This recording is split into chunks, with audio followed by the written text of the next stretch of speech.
Hello. Today in front of me I have TCL TAB 10. In this video we would like to show how you can download and install the Opera browser on it. So first of all, you want to open up the Google Play Store. At the search bar type in Opera just like so.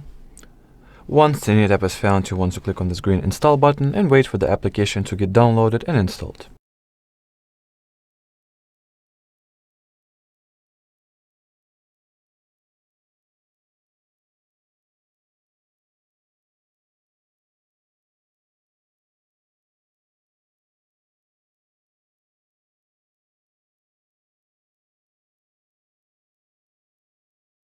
Alrighty, now we can go ahead and open it.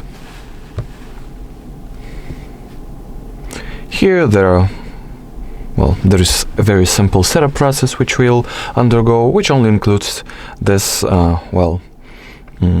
customization window that allows us to decide what permissions and what accesses we are going to grant to the tablet.